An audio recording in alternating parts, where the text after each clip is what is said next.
Kemudian 8 dimensi ini ada keimanan, ketakwaan, kewargaan, bukan kewarga negaraan, kewargaan.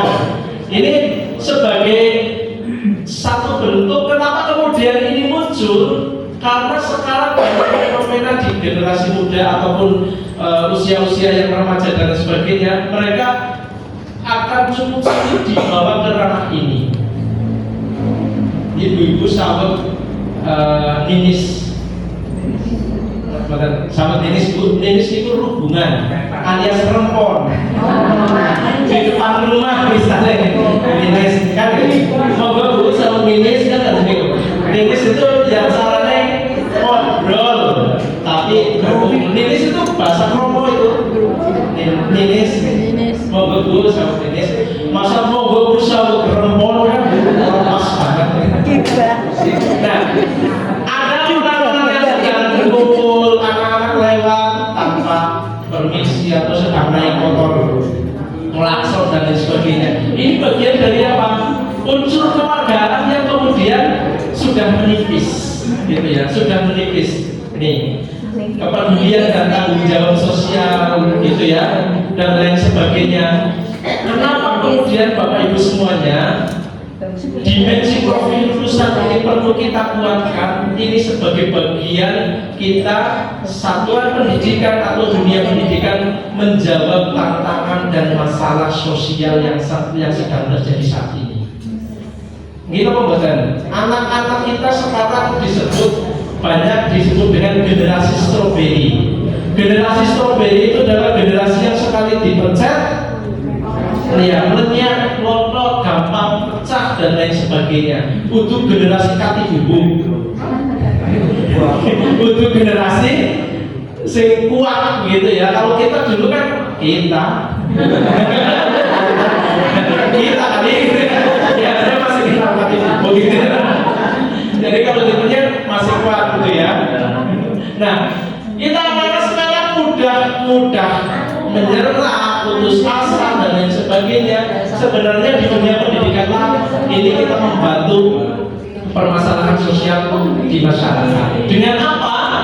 Yaitu tadi kita benar-benar menerapkan proses-proses atau kurikulum pendidikan yang ada di sekolah kita, kurikulum kehidupan kita tarik ke dalam satuan pendidikan. Kita bantu. Karena apa? Saya kemarin tanya kepada orang tua, apakah di rumah ada yang biasa melakukan pikulan, pitutur luhur kepada anak-anak pada saat makan bersama, pada saat kumpul? Orang tahu Pak, dan kumpul apa? Nyekel HP. Kalau orang tua sudah secuek itu, mayoritas. Nah, kita yang tahu tentang teori pendidikan, konsep-konsep menanamkan kebaikan dan kebenaran, abai terhadap itu, padahal kita punya senjatanya, kita punya wadahnya, akan sangat kasihan mereka.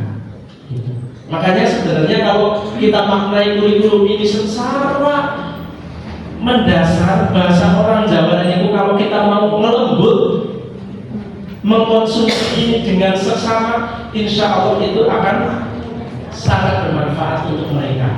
Jadi kita bukan berbicara soal konsep yang daging-daging, itu bukan Bapak Ibu. Pembelajaran mendalam itu lebih ke arah bagaimana anak mempelajari suatu materi, dia tahu untuk kebermanfaatan kehidupan yang akan datang. Karena itu tugas pendidikan kan menyiapkan mereka mandiri, gitu. Bukan hanya sekedar sebagai para ahli. Nah, berkesadaran, bermakna, menggembirakan.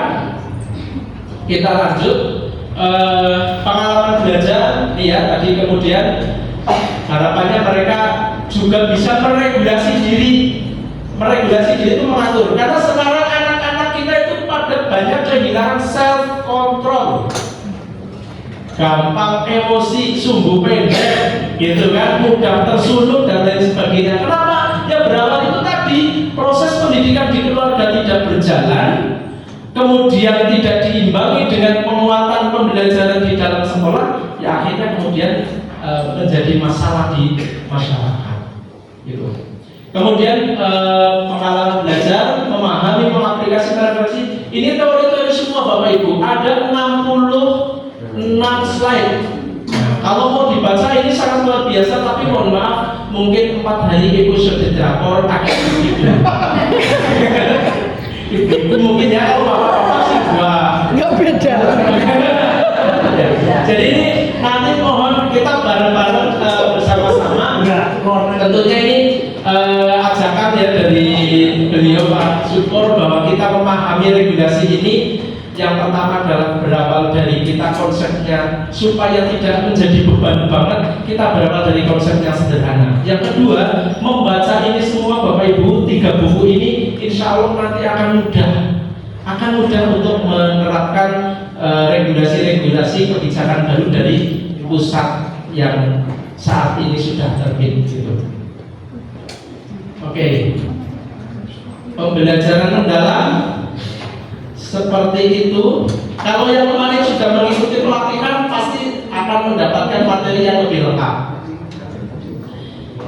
Tidak ada pertanyaan? Tidak lagi. Atau harus saya ganti pertanyaannya? Ada pertanyaan? Tidak juga. Oke.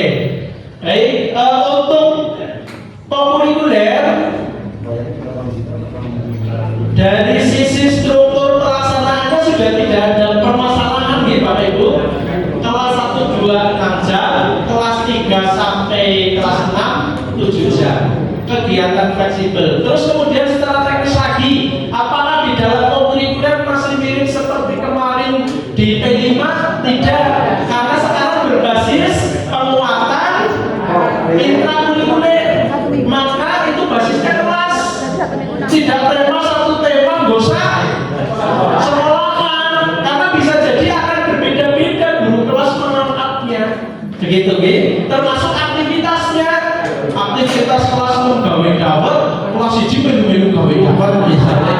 Ya, misalnya seperti itu atau yang lain gitu. Nah, secara teknis nanti penerapannya seperti apa, intinya bahwa di dalam kurikuler itu bagian daripada menguatkan muatan di intrakurikuler dihubungkan dengan itu, tetapi tetap tujuan utamanya adalah penguatan dimensi profil lulusan.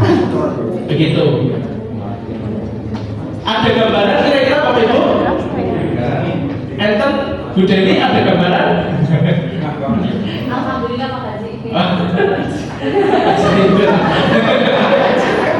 Ya insya Allah, kalau ini memang kita butuh diskusi. Kalau memang butuh diskusi ke depan Bapak Ibu, itu bisa dikembangkan di kecamatan masing-masing bersama-sama menafsirkan. Mari kita nanti berprofesi sebagai ahli tafsir. Ahli tafsir ya. Sudah mau double ya ahli hisab. Kamu lihat ya, sebelum seperti P5 kemarin 2 minggu berturut-turut dilakukan, itu nanti anak dikhawatirkan sudah kelalen, sudah lupa dengan materi pelajaran di awal semester dengan TP-nya gitu. Walaupun tadi kurikuler itu adalah tujuan utamanya menguatkan 8 dimensi, tetapi di sini juga ada sisi lain. Jadi standar ganda lah, gampangannya seperti itu kurikuler. Tetapi supaya tidak memberatkan pemikiran kita, jangan kemudian di pemahaman kurikuler ini dipahami, oh ini berarti kok penilaian praktek goreng endok, merebus endok, nilainya juga menu menyokong nilai intrakurikuler itu tidak. Jadi secara ininya kebermaknaannya gitu loh. Jadi dikaitkan dengan TP-nya itu di sisi kebermaknaannya. Oke? Jadi sambungan apa sih Mas? Iya. Gimana? Pertanyaan bagus dan titis tetes mates. Baik, ada penilaian formatif, ada sumatif, kurikuler. Bentuknya tapi kan sederhana, jangan dipikir kok sumatif, formatif, kurikuler, gawe kisi-kisi, terus gawe bentuk soal, tidak. Bentuknya ya sesuai dengan aktivitas yang itu dilakukan. Bisa portofolio, bisa proyek, bisa laporan kegiatan apapun. Rubrik ada, dan itu dibuat sendiri, fleksibel. Di rapor nanti muncul di dalam satu kolom. deskripsinya. Ada di buku panduan pembelajaran dan assessment. Contoh raportnya juga ada. Tapi kalau ini deskriptif, tidak nilai. Misalnya peserta didik sudah mencapai ya hampir mirip seperti profil pelajar Pancasila kemarin, mencapai 2 dimensi P5. Nah kalau sekarang misalnya dia sudah mampu mandiri dan seterusnya gitu. Di sini ada itu contohnya. Nah jadi kegiatan formatif dan sumatif di kokurikuler secara konsep mendasar sama, tetapi diimplementasinya jauh lebih sederhana daripada di intrakurikuler. Gitu. Kalau formatif kan juga sesuatu yang efek, biasa dilakukan dengan pertanyaan, dengan penilaian akta teman, gitu ya, dengan lisan, gitu ya, dengan emotikon, bahkan hanya sekedar emotikon itu sudah termasuk formatif. Itu Bu Dewi. Oke, Mas Iwan? Tidak jadi? Oh jadi, bukan tidak jadi. Kokurikuler guru PA dan PJK, ungkap jenggak dan sebagainya enggak. Dia harus terlibat. Makanya guru kelas 1 sampai kelas 6 harus koalisi. Nah, bagi-bagi mono minggunya esok manfaatkan guru PAI, ini guru PJK. Terus begitu supaya ada keterlibatan. Kalau memang itu tidak bisa diselesaikan di antara mereka, kepala sekolah turun tangan untuk mengatur supaya guru PJK sama PAI terlibat. Begitu. Gitu ya Mas Iwan. Jadi fleksibilitas untuk kurikuler seperti ini Bapak Ibu untuk diimplementasinya. Gitu. Oke. Oke. Baik. Itu yang cara satu nih, kalau tadi yang ditanyakan oleh Bu Dewi sama oleh Mas Iwan itu dengan cara yang satu, yaitu lintas disiplin. Nah, lintas disiplin ilmu atau gampangannya lintas mater. Nah kalau 7 KIH itu juga sangat fleksibel lagi dan banyak sekali kesempatan bisa dilakukan. Mulai dari makan bergizi, kemudian beribadah, kemudian ada berolahraga. Itu bisa nanti di satu hari itu. Nah, ada berolahraga dimanfaatkan dan berolahraga kesel bisa juga. Mas Iman ya, saya tadi khawatir berarti guru PJK apa? Nah guru PAI apa? Kan ada aktivitas kedua, jalur kedua 7 KIH itu. Dan sebenarnya Bapak Ibu jangan mau pilih alternatif pertama, kedua, ketiga itu juga fleksibel. Arab setahun sing siji terus ya boleh, sing sesemester pakai cara 2 juga boleh. Nah 7 KIH itu berarti implementasinya selama 7 jam pelajaran itu bagaimana memberikan aktivitas-aktivitas yang sangat beragam. Misalnya berolahraga, bisa dicari aktivitas-aktivitas di situ, bukan hanya bocah hitung jam bal-balan ya bisa setengah WM gitu. Enggak, dengan berolahraga itu diamani dong, karena pengetahuan kan mulai dari kognitif, kemudian afektif dan juga psikomotor, ada keterampilan, sikap, ada pengetahuan. Ketiga hal itu bisa disasar dari aktivitas 7 KIH dari olahraga itu. Misalnya olahraga diawali dulu anak-anak di dalam kelas, dalam ruangan mengamati tentang bagaimana manfaat olahraga, aktivitas ringan yang bisa kamu lakukan di rumah apa, olahraga dan seterusnya supaya nanti kamu menjadi anak yang sehat. Karena sekarang juga anak-anak remaja banyak yang cuci darah misalnya seperti itu karena ginjalnya sudah rusak. Itu disampaikan fenomena-fenomena seperti itu. Nah, kemudian baru nanti diajak ke halaman untuk melakukan proses-proses aktivitas dan itu perlu dirancang. Tidak sak yang kaki kayaknya itu lagi apa-apa turun pepala. Mana bocah kurikuler, kalau dia olahraga tahu bukan misalnya makan. Bukan seperti itu, saudara-saudara sebangsa dan setanah air. Jadi dirancang dengan penuh kesadaran kurikuler itu, betul-betul dirancang. Nah inilah kemudian sebenarnya Bapak Ibu match dengan regulasi dari kementerian ada hari belajar guru.